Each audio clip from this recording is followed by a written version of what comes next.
разбирате ли?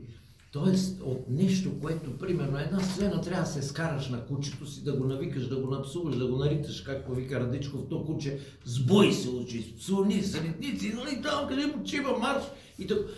Той може да ти го направи по съвсем различен начин, обратно да го направи и това, което е смисъла на отношението на човека към кучето, е това всъщност човека показва сам себе си, излиза много по-ярко, много по-хубаво, много.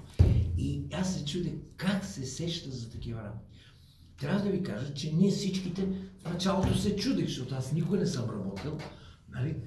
Някои от колегите в предишната пиеса работиха и когато дойдох аз на премиерата, първата му пиеса във Враца, аз му казах само едно.